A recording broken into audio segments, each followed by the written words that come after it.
नमस्कार, मैं सौरभ शुक्ला और आप देख रहे हैं न्यूज़ 18। खाड़ी देशों से इस वक्त एक बहुत और डराने वाली खबर सामने आ रही है कि दुनिया की लाइफलाइन कहे जाने वाले स्ट्रेट ऑफ हॉर्मुज पर ईरान ने अपना शिकंजा पूरी तरह कस लिया है।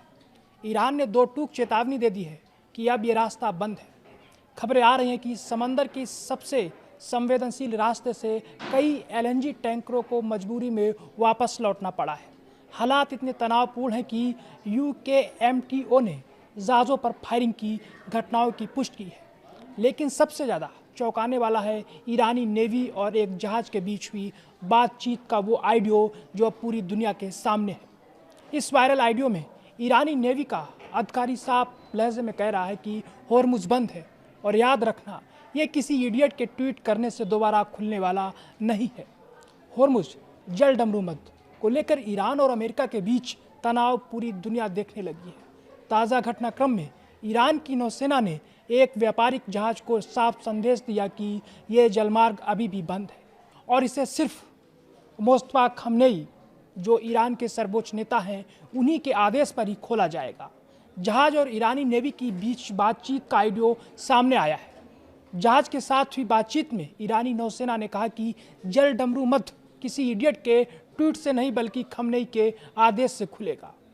ब्लूमबर्ग की रिपोर्ट के मुताबिक कतर से लोडिंग के बाद फारस की खाड़ी में फंसे कम से कम 5 एलएनजी जहाज या तो धीमे हो गए हैं या फिर हॉर्मुज के पास से वापस लौट गए। रिपोर्ट में यह भी कहा गया है कि ईरानी अधिकारियों ने जहाज़ों को चेतावनी दी कि ये रास्ता बंद है।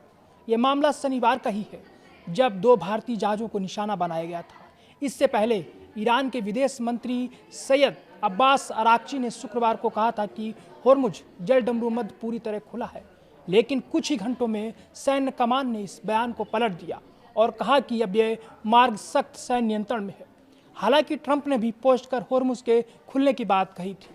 यूनाइटेड किंगडम समुद्री व्यापार संचालन के अनुसार ईरान के IRGC ने एक टैंकर पर फायरिंग की, जबकि एक अन्य जहाज को भी नुकसान पहुंचा।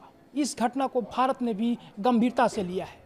भारत के विदेश मंत्रालय ने ईरान के राजदूत को तलब किया क्योंकि 2 भारतीय झंडे वाले जहाज़ों पर भी फायरिंग की खबर सामने आई थी। ईरान के सर्वोच्च राष्ट्रीय सुरक्षा परिषद ने साफ कर दिया है कि जब तक अमेरिका की नौसैनिक नाकेबंदी जारी रहेगी तब तक हॉर्मुज जल डमरूमद पूरी तरह नहीं खोला जाएगा।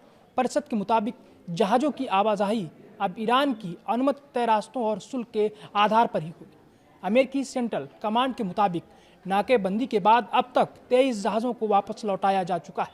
वहीं राष्ट्रपति डोनाल्ड ट्रंप ने साफ शब्दों में कहा है कि जब तक समझौता नहीं होता यह प्रतिबंध जारी रहेगा।